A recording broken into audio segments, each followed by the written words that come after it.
Well, hey there, vinyl nerds. This is Nate from the Vinyl Guide, and I am here to talk to you about AudiophileuSA.com. It's a fantastic online record shop. It's a family-owned and operated business, and AudiophileuSA.com only sells excellent and near-mint vinyl records. Some of them are still sealed since their very first release. It's incredible what these guys find. Now, whether you like Mastodon, Bjork, Sonny Clark, or anything in between, AudiophileuSA.com has it and about 42,000 other titles in stock. In fact, at this moment, AudiophileuSA.com has 7,360 classical music titles, 7,562 rare jazz pressings, 394 psych titles, 1,623 soundtracks, and a whole lot more at AudiophileuSA.com. Plus, they ship worldwide directly to your front door, so you don't gotta talk to anyone. Just go to AudiophileuSA.com and order all the vinyl you love. Go there now, AudiophileuSA.com. Find your holy grail. And with that, let's start today's episode of the Vinyl Guide. Hey, this is Kristian from Ep226, and we're talking about our new album, Tautology, on the Vinyl Guide. And Nate has a really cool, deep voice. Do you listen to and collect vinyl records? Well, you're in luck. Welcome to the Vinyl Guide, the podcast made for record nerds like yourself.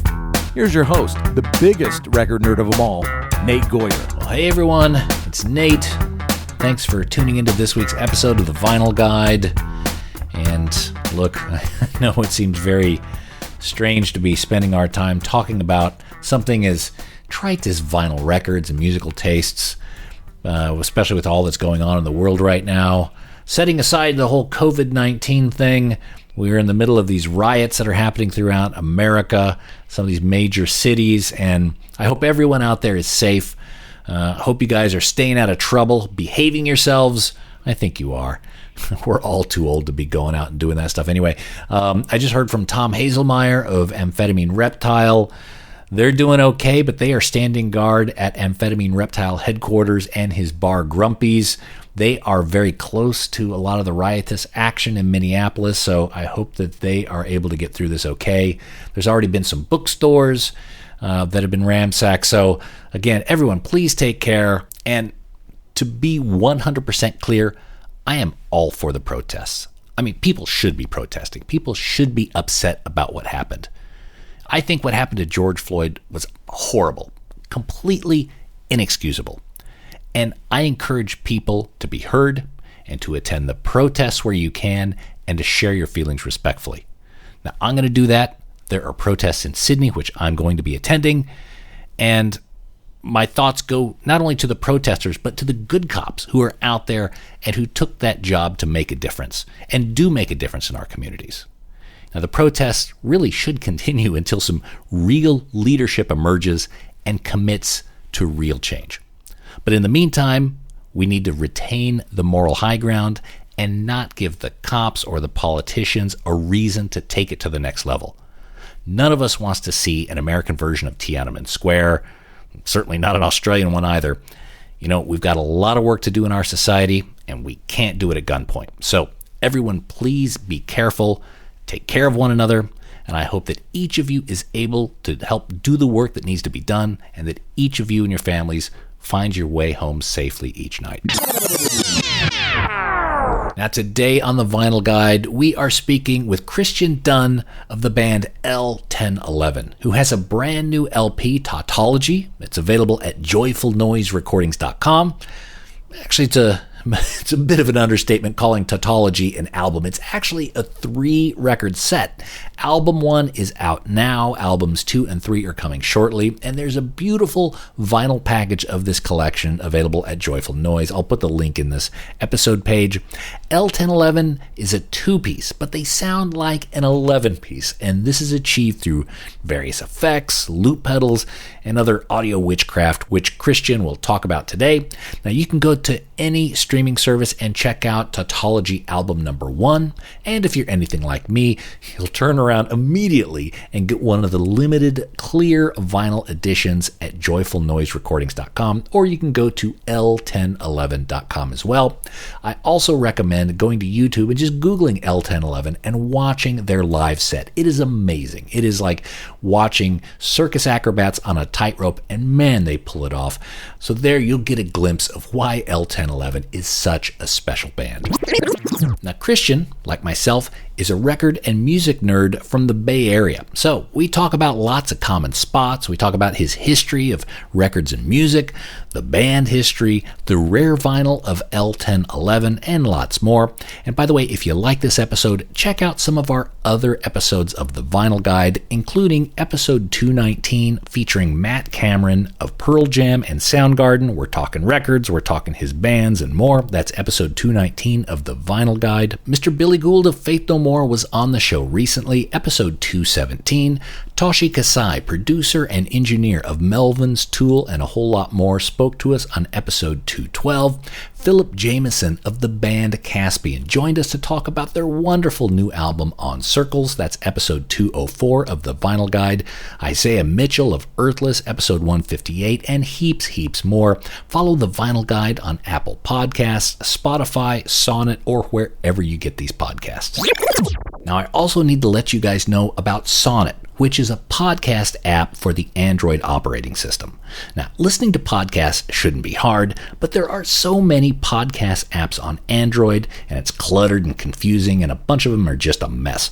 Now, with its modern, clean design and extremely friendly user interface, Sonnet makes it way easy for those on Android to discover, listen, subscribe, and get notified of new episodes. And best of all, Sonnet is absolutely free. Just do a simple search for Sonnet, S-O-N-N-E-T, or check them out on Twitter at GetSonnet. Use Sonnet to listen to the Vinyl Guide podcast. We love them, and they love you. Get Sonnet now. All right, with the upfronts done, let's get into today's episode, a conversation with Kristian Dunn of the amazingly wonderful L1011.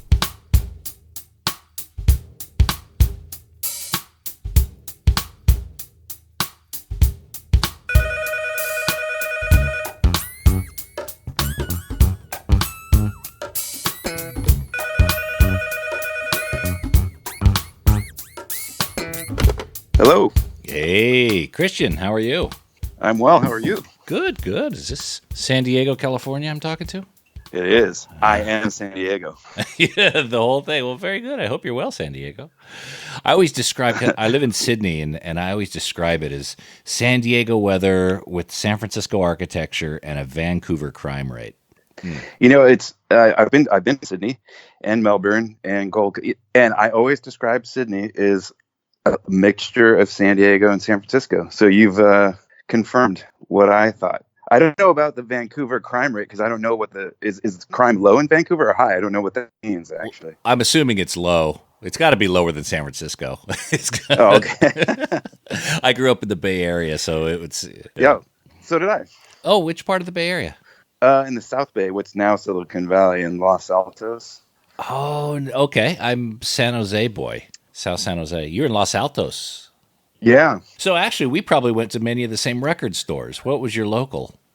So it was Tower Records in Los Altos. I used to ride my bike there. There was a good one in San Jose, and I can't remember the name of it now. You'll remember, I'm sure. Yeah, there's a few. Well, record stores were pretty regular occurrences to stumble upon there, but I remember, Rainbow Records, Record Factory. Yeah. But yeah, Tower Records was my jam. But I was the one in Campbell. We used to go to the one in Mountain View quite a bit as well. Just that was always a road trip. Like, ooh, let's look at a different Tower Records. Maybe they have different imports. Yeah. Yeah, exactly. I was always going to the import section. So what were the records that you were buying? Was there a Streetlight Records? Oh, Streetlight. Yeah, they were on Bascom. You know what? I was in Streetlight Records during the Loma Prieta earthquake. I was in there. I was flipping through, racks, and then the earthquake hit, and all the different. I remember all the records fell off the shelves. This is a CD, so there was just this clatter of CD holders and everything. They yelled for everyone to get out, and once we got out on Bascom Avenue, and I turned to the owner, who I'd known for some time because I always. I gave him enough money to probably buy a boat. I said, "Can I go back in and shop?" He's like, "Yeah, why not?" And we went in and we were just wading through records and CDs. So yeah, that was one of my favorite shops locally. It's still there. Oh, really? Wow. Yeah. So what were the records that you were bringing home from Tower Records on your bike? I was really into stuff like the Smiths, Susie and the Banshees, Joy Division, Love and Rockets, dark English stuff, Cocteau Twins. And then because I was learning to play bass, I was told that Stanley Clarke was the best bass player in the world, so I should buy one of his records. So I did. I randomly bought a Stanley Clarke record. I just picked one out of the 20 that were there. And that led me into buying jazz records. Even though I wasn't super into jazz, I was into the musicianship, and I always was thinking, is there some way you could get Jaco Pastorius playing bass in a cooler band? Like, could he somehow be in New Order or something? So that led to me getting a fretless bass and, playing in bands in high school and totally overplaying in these rock bands I was in, because I wanted to do crazy stuff on bass. And it was kind of upsetting to my bandmates because they just wanted me to play regular bass, but I wanted to show off. So it was a bit of a disaster, but that's part of being a teenager. Well, yeah. Well, you got to be. Look, I think that ambition is kind of filtered through to this day. You're always thinking of how to do it higher, how to do it better. Not necessarily more complex for the sake of complexity, but what other mountain can we climb? It started with Stanley Clarke. It sounds like. Yeah. Okay. Yeah. I know John Taylor was an influence on you. My wife and I just watched your YouTube video where you played the whole album, Duran Duran Rio, all the way through. So that's got to be an album that's embedded in your brain, yeah? Oh, yeah. Those first 3 Duran Duran records were a big influence for me, which people are surprised by that, understandably, because I remember at the time, you really couldn't be a guy and like Duran Duran and not expect to get in fights. Because I remember because generally speaking, Duran Duran were, despite, I think they're totally underappreciated and underrated musicians. However, it was very pop and they were good looking guys, and it was mostly females who were really into them. So I remember wearing a Duran Duran shirt to school, and the guys wearing the Van Halen and Def Leppard shirts cornered me, like calling me I don't know what kind of language you can use on this podcast, but they were calling me a gay guy, but that's not I can the imagine, words they used. Yeah. Which back then, that was, well, it's a horrible word anyway, but they, they were ready to kick my butt because of that t-shirt I was wearing. So which looking back on it is absurd. It's music. Who cares? But anyway, all that to say that, I don't know why I was really kind of obsessed with that band and John Taylor's playing and his tone and stuff. And it's not crazy. Like, I would play it for some of my musician friends back then, and they'd say, it's cool. It's not that crazy. It's not like Geddy Lee or anything. And I said, yeah, it's not as hard as what Geddy Lee does, but it's just so good. It's so perfect. And I kind of felt like I was alone in that opinion until YouTube came around and I saw all the other people, posting their own bass cover videos and stuff. Oh yeah. Duran Duran's big crime was that they were so good looking. That if John Taylor looked like Geddy Lee, it'd be a whole different story. Yeah, exactly. Well, and they were also really, really young. It's kind of astonishing that they made those records. You go back and look at, I did this recently. I looked at when John Taylor was born, and then I looked at when their first record came out, and I think he was like 19 or something. So like, holy crap, you were doing that because what I was playing when I was 19 did not sound good like that. Oof. No.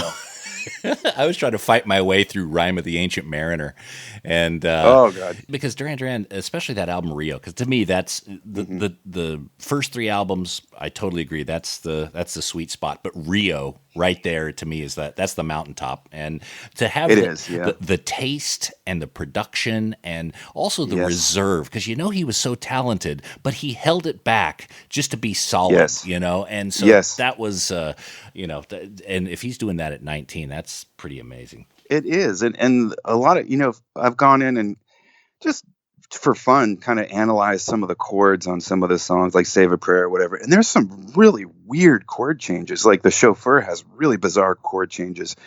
I think, God, that was really sophisticated for anyone, let alone someone who's late teens, early 20s, however. I don't know how old all of them were, but they were around that age, and that's just nuts to me. Yeah. So you have a very unique style, and the partnership that you have with Tim in L1011 is quite interesting. Now, for those of you in the audience who aren't as familiar with L1011, first off, I recommend you get familiar. Second off, Tim, the other half, it's a two-piece. Tim plays drums and percussion, and is it fair to say that it's up to you to fill the rest of the space?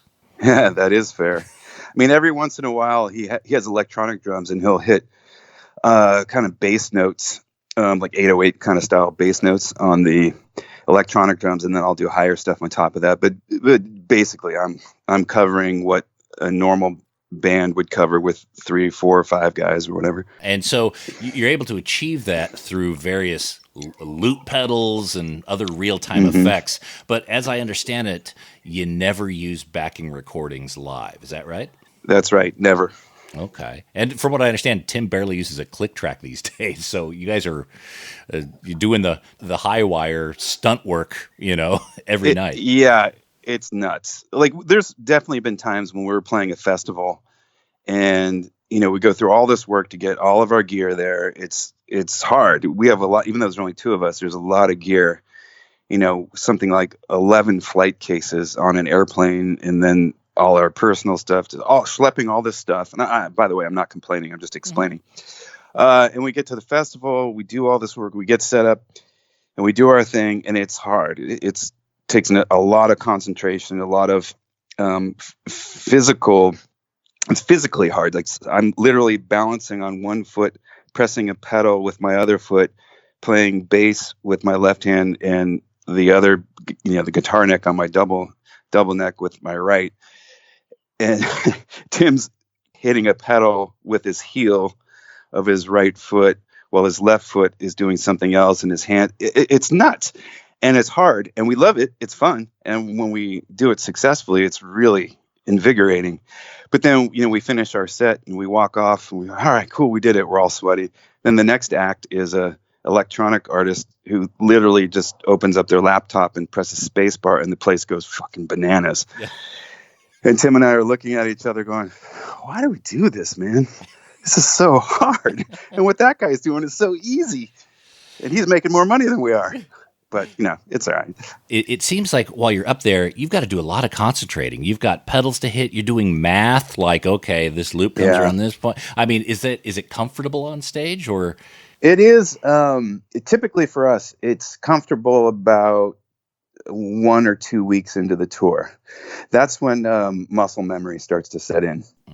And at the very first show is not comfortable because I'm trying to remember so many things. It's like, okay, after I do that bass line, I got to remember to hit that pedal over there, even though I'm not using it yet, because when the thing comes around but then with my left hand, I got to grab the EBow. And then I also, all this stuff is going through my head. But about 2 weeks in, my body just kind of does those moves without me really thinking about it that much. And then by the end of the tour, there's moments where I literally am on stage thinking about whether or not I need to do laundry for a moment. And then I come back and I'm like, oh, whoa, where was I? Oh, it just, and that's when it's like, yeah, maybe it's time for this tour to end. Yeah. So you can't change the song order, really. I mean, it has to kind of be pretty baked in. Yeah, not really. We've decided not to, because it takes so much work just to get one song ready to go. Not to mention we have our own production, we have our own lights and our own LD running the lights, and we really like our lights to be kind of really coordinated with the music. Like, we don't want our LD to just be improvising every night. We want him to hit the changes when we hit them and stuff.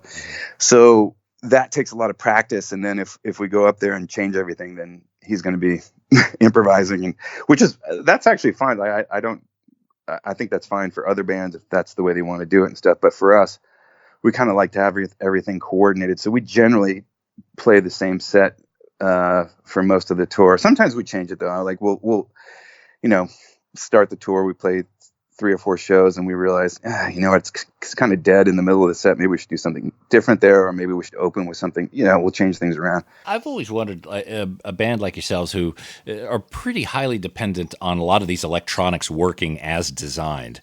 I guess when you're touring the States, it's probably not much of a problem because you've got, the same sort of voltage in everywhere you plug in. But when you start to tour internationally, do you have those, oh my God, this doesn't plug into this, or this isn't working like we expected?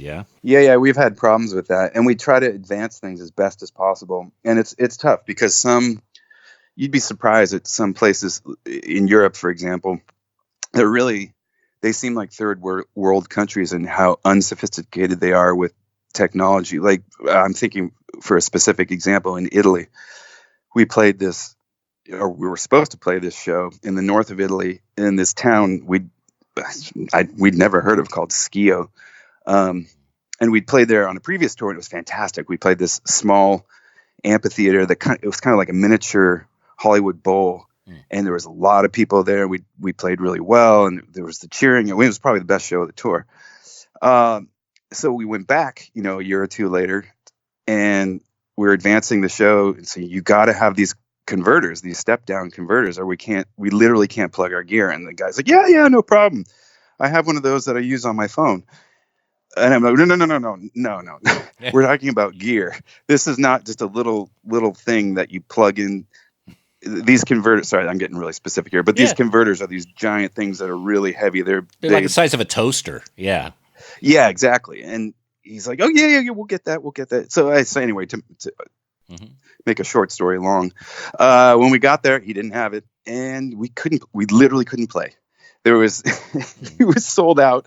There was all these people there, and we couldn't play. We were literally just sitting back in the dressing room, and he's going, why not? What if you did this? What if you did that? You're like, no, dude, you don't understand. If we plug anything into your plugs, it'll explode. And he's like, I don't think so, blah, blah, blah, blah. So Tim plugged in one of his pieces of gear just to show him, and literally the smoke started coming out of it. And that's not an exaggeration. So he had to go on stage and say, sorry, ladies and gentlemen, but L1011 won't be playing, and it's my fault. And it was horrendous. So anyway, yes, we do have those problems. So yes, all you promoters, it's very important to read the show rider.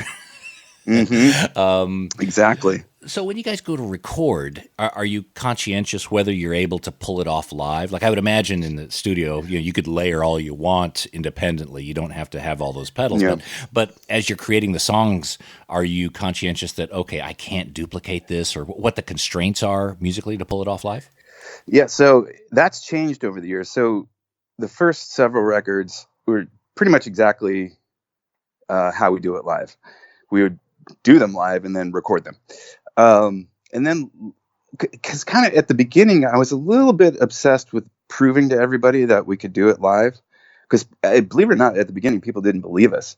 Like, they would hear some of our music and be like, nah, there's no way. And then we would do it, and they'd say, oh, wow, okay, you can do it.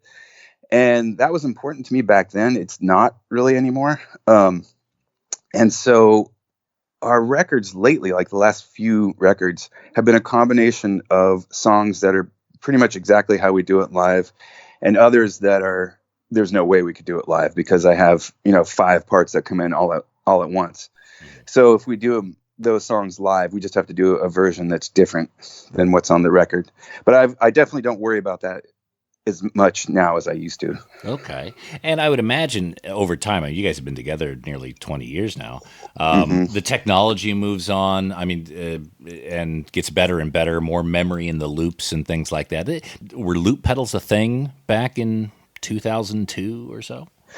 Yeah, they were. And I actually had never even heard of one. It was Tim who came up with the idea. We got together, and I thought we were going to get a keyboard player, a guitar player or something. And he said, have you ever heard of a looping pedal? And I said, no. And it turned out a friend had one. I borrowed it, brought it to the rehearsal studio, and immediately Tim and I, our eyes lit up. We're like, oh, maybe we could do this, just the two of us. So right out of the gate, we were determined to just have two of us. And at that time, I didn't have a double neck or anything. So I brought a bass to practice, and I brought a guitar, and I would loop a bass line, take the bass off, unplug it, set it down, pick up the guitar, put it on, plug it in, loop a guitar part, unplug it, take it off, set it down, put the bass back on, plug it in, add it. And the whole process just took so much time. It was pretty funny what Tim and I were doing to try to figure out how to make it faster. I tried wearing a guitar and a bass at the same time. That didn't work. We tried using one of his snare stands to actually hold the guitar so I could just walk up to it and play it, but that didn't work. It just kept falling over. We just couldn't figure it out. And then I was watching VH1 Classics, and an old Genesis video came on, and the guy had a double neck, and a light bulb went off. And I'm like, oh, that's it. I should get a double neck. Then I just flip a switch, and I can go from guitar to bass. And so I went on eBay, and I got my first double neck, which I'm still using, and it's still my favorite. That's the Carvin one? It is, yeah. Got it. And so from the very beginning, you had to engineer that car. That Carvin's been with you since the 2004 album. It has, yeah. Wow. Okay. Did you guys ever do a gig without the double neck, like going back and forth guitar and bass? Did you try that live? No, thankfully we already had the double neck thing sorted out before we did our first gig. Okay. All right. So I am amused by the names of the songs that you use. Okay. Now, for an instrumental band, it's a blank canvas for you to call it whatever you want. You don't have to name it, whatever lyric is in the chorus. Yeah. So tracks like I Love Van Halen because my sister says that they are cool, Adam and Nathan Kick Ass, No One Died This Time. How do you arrive at a song title? Well, I'll give you specific answers to those three. So the first one, I like Van Halen because my sister says they're cool. That's a true story. This is back when I was in, I don't know, 4th grade or something. I overheard my sister talking to a friend of hers about how she liked Van Halen. I had never heard Van Halen. And the next day I was at school, and some other kids and I started talking about music, and they were mentioning these different bands. And I said, well, I like Van Halen. I'd never heard them, but because my sisters thought they were cool, I just pretended like I knew who they were. So anyway, that song title is a dedication to my sister. The next one you mentioned, I think, was Adam and Nathan Totally Kick Ass. Yeah. That's some friends of ours who shot a video for us, and they're real deal filmmakers in LA, who work on big movies and stuff. And they shot a video for us, for nothing, for lunch money, to help us out. So that title was a dedication to them. And then I think the other one you mentioned was No One Died This Time. It seemed like every time we released a record, a friend of ours or a family member would have died, and we would need to dedicate a song title to them. Mm-hmm. And when we were making transitions, we were almost finished, and Tim and I looked at each other like, no one died this time. So that's why. So it's very clear that while you're writing the music, you don't have these songs like that. You weren't writing that song and thinking about your sister. It had nothing to do with it. At the very end, it's something, the title is something you just slap on the song and move on. Is that right? In those particular cases, yes, but there are others where it's the opposite. Like on our new record, there was definitely a lot of the songs I had stuff in mind as I was writing it. So it's a combination of both. Do you get clear understandings and emotions of a particular song? Like for example, does each song in particular have a specific meaning to you? Yes. And I would imagine, being the songwriter, playing it and experiencing it that way, I would imagine you would at times get emotional. You have emotional reactions, specific emotional reactions to songs. Oh, if I didn't have an emotional reaction to a song, I wouldn't release it. Right. Do you know while you're playing that song if that song has a same or similar meaning with Tim? Yes. Usually, so his path is a little different from mine because I'm the guy, coming up with the stuff and the titles and stuff. But when I talk to him about it and I tell him, okay, this one, I'm kind of feeling like this is about my grandmother-in-law who just died, and he'll say, oh, okay. And then his approach changes. And it also changes, when we're playing it live, for example, we'll have different stuff running through our heads, hopefully not whether or not we need to do laundry. But if it's early enough in the tour, Tim, okay, for example, there's a song called Connie. That's from our first record, and that's about my mom because my mom died. And a lot of that record is about her dying and about her. So that song, Connie, I often say to the audience, I tell them what it's about, and I say, but it's not necessarily negative. At this kind of second half of the song where it crescendos, we usually think of that as letting that weight that's on your shoulders kind of fly off and feeling better about the person you may have lost. And Tim, he's thinking about that when he's playing. So we're both thinking about that, and obviously that's going to add some emotional weight to the playing. Right. You're thinking about those things, right? So he's not necessarily thinking about my mom, but he's thinking about whoever he's thinking about. But he knows the space that you were coming from when creating that music, so he could assist you. He could play I'll say supporting role, but that's I don't mean to demean it, but he could play a supporting role in creating that emotional environment. Absolutely. In fact, that's another. I can be specific with that song, that ending part. When I wrote it, I thought it was going to be really quiet and maybe not even have any drums. But then he came in with this heavy backbeat and heavy beat and kind of surprised me. I was, oh, whoa, that is not what I was thinking at all, but it fits so perfectly. And that's, we started digging in and eyebrows down like, oh, yeah, this is good. So that's straight up, that's him, reacting to what I gave him in the subject matter. Now, you seem to be a band who has a lot of fun with vinyl as well, from a physical music medium, very experimental. What role does vinyl play in L1011? Well, frankly, it helps us keep doing this for a living because people buy it. For example, our new record, we did a limited edition color vinyl, and it's sold out.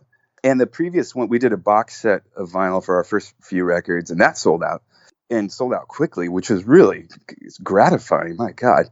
And just to be really frank, that money is really helpful.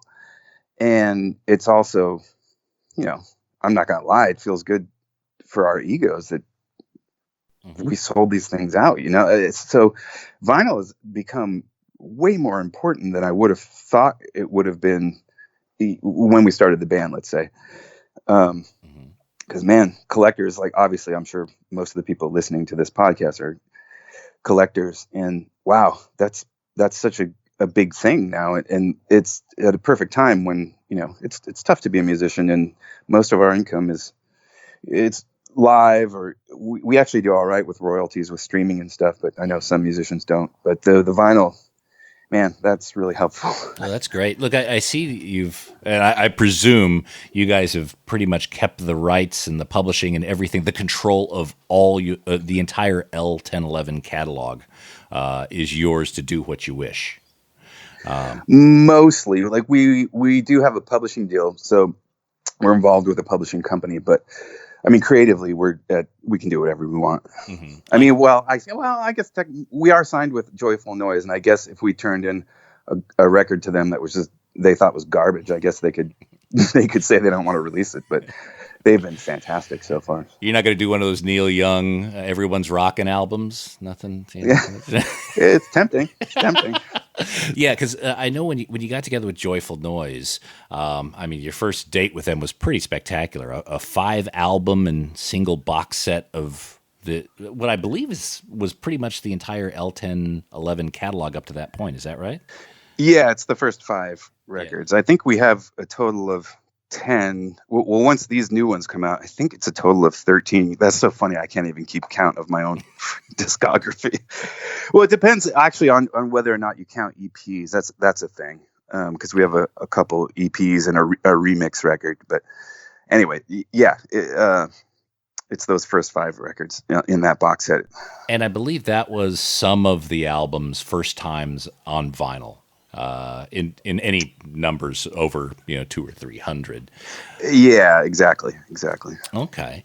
And one thing I thought was particularly interesting, and which really made me think these guys know the mindset of a vinyl collector. In that box set, you have the etchings and the run-out grooves, and if you read the etchings side by side through all 10 sides, it seems to compile a bit of a poem. Mm-hmm. Was that the intent? Correct. Okay. Wow, good. Nice paying attention there, man. Hey, yeah, that's. I knew that obsessive compulsive disorder would come in handy one day. Oh yeah, it finally has paid off after all these years, right? Yeah, that was good. Yeah, nice job. So what that is, and I'm happy to explain these things. By the way, some artists are like, no, no, that's stupid. I'll explain it if you want to know. Sure. So the first song on our first album is called "My Only Swerving." And it's arguably our most popular song. And that line, that is a line from a poem called "Traveling Through the Dark" by William Stafford. Mm. And originally, my idea with that was I was trying to write a soundtrack for a poem. And because I thought, wow, no one's ever done that before, I don't think. So I thought I'd give it a whirl. And it didn't. I don't think it worked. I think it failed because if you go and read that poem, which I recommend you do, it's short. It's very dark, beautifully dark. And my song isn't. So I don't think my song really matches the poem. But I wanted to leave the title as an homage to William Stafford. So for me, that's what it is. So anyway, the etchings you're talking about in those 5 records is the poem. So each side of a record has a little bit of the poem in the etching. Or most of it. I don't know. I can't remember if I got the entire poem in there or most of it, but it kind of gives away where I got that idea for that song title if people are going to go that deep into what we're doing, try to figure it out. Although I just gave it away anyway, so who cares? Oh, yeah. I'll link the poem in the episode notes. But okay, cool. Yeah, it's I thought that was really quite clever. Then you go to the next ambitious project, which is Tautology. Uh-huh. Now, 3 albums. Explain to me the ridiculous. Well, look, it's evenly spaced out. Like right now, you can get album 1, then 2, then 3, but it really is quite ambitious. Are they grouped in this way in particular? Like, do songs off the first album interrelate differently than the songs on the second and the third? Not sure I understand your question. Relate to themselves in that particular record? Yeah, for example, grouping them in terms of, okay, this song is for number 1, this song is for number 2. Yeah. Yes, absolutely. Okay. So this whole thing is really funny to me because my idea about 2 years ago or whatever it was, I don't know, was that I don't want to release full-length albums anymore. I just want to release EPs because I don't listen to full albums anymore. Although occasionally when I put on vinyl, I'll listen to a side and flip it over and then listen to the other side. But generally speaking, when I'm listening to music on my phone with earbuds, I don't listen to entire albums. And I was thinking, I'd really like to make shorter statements more often. So I'd like to just release EPs. Mm-hmm. And I started coming up with the songs for what would become Tautology. And I thought, okay, these are related. There's heavy songs, there's lighter songs, but I'm threading the same melodies through the different songs, some of the same chord changes. They're all related. So what if I did 3 EPs and they're all related, but I just grouped them? Because normally in on our records, our records are kind of dynamic. There'll be a heavier song or lighter song, blah, blah, blah. I thought, okay, what if there was, a lighter record, a medium record, and a heavy record? I thought, oh, that's a cool idea. And then, at least I thought it was anyway. And then I started coming up with what it was about, which we can talk about in a second. But I had so much material. It's about 25 songs, I think, that I've ended up now releasing a freaking triple record. So my goal was to release nothing but EPs, and I ended up with a triple record, which is absurd. Triple records are stupid. Like, why would you release a triple record, even now, let alone in the 80s or something? But that's exactly what I did. So there you go. I'm trying to think of some other triple records. What, there's Sandinista by The Clash. Yep. Which, by the way, that should not have been that record is full of a bunch of garbage. Like, that really should have been maybe a double record, maybe. And I love The Clash. Don't get me wrong, but let's be honest. That's a lot of garbage. Look, I can only think of a handful of double albums that deserve to be double albums. Yeah, I think there was who did Three Sides Live? Was that Genesis? Yeah, they certainly did one. Yeah. But okay, all right. So you make this 3-album set. Now, what is Tautology about?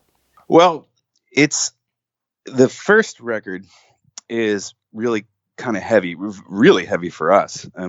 And what it represented for me was my teenage years, being an adolescent and being full of angst and depression and testosterone and all the nuttiness that goes along with being a teenager, which for me was a very uncomfortable time. And that's what that first record represents. And the second record is sort of middle age, which is where I am now, where I'm blissfully happy. Everything's going really well in my life, thank God. And I think you'll find that reflected in the music. And then the last record is kind of representing the end of life, old age. And that was really inspired by my grandmother-in-law who died. And she was an extremely inspiring woman. So she inspired a whole bunch of the songwriting that happened there. And also thinking about others who we've lost, and I was thinking about my daughter and like, what's it going to be like for her when she's 90 if she reaches, all these things are going through my head when I wrote that last one. So the last one's really mellow and kind of ethereal, but pretty hopefully heavy. Moving. Yeah, heavy subject matter. Yeah, for sure. The word tautology, that's kind of a dual. That's not a trio. Is that right? Or that's me. That's me making fun of myself, because tautology means to essentially be saying the same thing over and over. Okay. And because those records have a lot of the same melodies and chord changes repeated throughout and in different styles, but I honestly, that title, for me, even though the subject matter is heavy, that title is, I'm making fun of myself. So you get in with Joyful Noise Music. Your first release is a 5-album box set. Your second is this triple album, ambitious, beautiful project. What are they thinking when you start turning in like all these tapes and all these different ideas? Like, how supportive have they been through this? Yeah, they've been super supportive. I've had a lot of record deals in my life, and I don't remember anyone being this supportive. So it's actually surprising that, they say, oh, we'd like to sign you. We say, okay, we want to do 3 records at once, not one. Like, okay. Look, it's a great album. It's a beautiful package, and I think just about any record collector would love to be able to get it. I do want to make sure everyone knows, if they go to joyfulnoiserecordings.com, there are some limited edition clear vinyl pressings available, and then there's the black ones as well, the standard black, all you can eat there. But get in early if you want one of the clear ones. Yeah. Now, before dealing with Joyful Noise, I think you guys have what you call the Fake Record Company, your own label, I believe. And fake record label, yeah. I love that. You guys actually went through, and correct me if I'm wrong, but did you manage all the manufacturing of the records prior to Joyful Noise? So going to the pressing plant and dealing with the art and that sort of thing, was that all managed between you and Tim? It was, and our manager, with the exception of our last record, which was called Banker's Hill. For that record, we were signed with a label called Top Shelf. But other than that, yeah, we did everything ourselves, and it's hard. It's a lot of coordination, and I know you guys use Rainbow Records to press some of the early parts of the catalog. Now, with your involvement in Joyful Noise, are you dealing with the pressing business at all, or are you pretty much saying, you know what, guys, here's some ideas, we want these sort of colors, but other than that, you guys run with it? Oh, no, it's definitely not that. We're very involved. The design the art design is 100% us. We have a designer we work with named Ron Fleming. He's done every one of our records. So that was very, very specific, and they were given, specific instructions on how to do it. And then the music itself, I get the test pressings, and our producer gets the test pressings, and we approve, or sometimes we don't approve it, and they have to try again, which is a bummer, but it's the way it goes. Okay. All right. So you've turned down test pressings before. This is not right. You need more bass. You need this and the other. Okay. Yeah. Many times. One release that you've had in the past is very interesting. These promises are being videotaped. Gnome Records, which was only in business for a couple of releases, this being one of them. There's a limited run of 300 units. They were hand-numbered, and 50 units had actual hand-drawn covers, each of them unique and different designs. Yeah. What was the conversation like around that? Well, the guy who ran Gnome Records was a friend of ours, and he didn't have a lot of money, but he wanted to do it, which was great. So we did it, but it was only one color or two colors or something. It definitely wasn't full color. Right. And then my friend Shane, who has a little record company called North Pole Records, he wanted to do the 50 copies and he hand drew every one. Mm-hmm. And we were glad to have anyone want to help us put anything out, to be honest.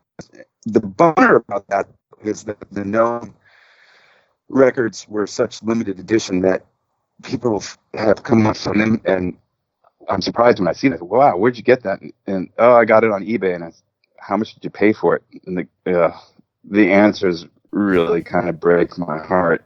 Mm-hmm. People, paying $100 or whatever. Which is just, it's not worth it. Like, man, I wish you would just wait because it's going to be released properly. I think that someone would spend that much money on one of our records. But anyway, yes, they were very limited edition, but now there's the normal quote unquote vinyl with the full color and all that stuff. Right. Okay. And do you guys sell vinyl at live shows? Is it one of the things? Oh, yeah, of course. Okay. Good.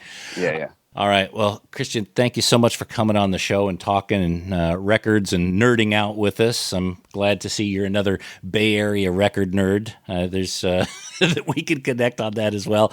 And I absolutely love the new album, Tautology, and really the rest of the L1011 catalog is really quite compelling as well. I want to encourage folks to check out the new L1011 triple album, Tautology, at joyfulnoiserecordings.com. And right now, you can actually get the first of the 3 albums on all streaming formats if you want to try it out and see how you go.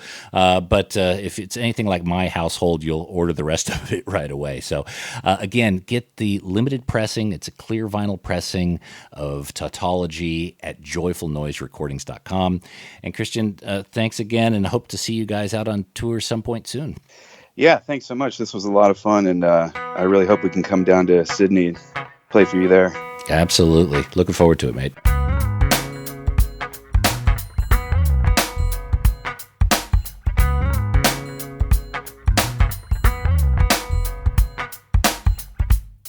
All right, there we have it, Mr. Kristian Dunn of L1011. And the album Tautology is fantastic. Again, I highly recommend it over at joyfulnoiserecordings.com, but also check out the back catalog of L1011.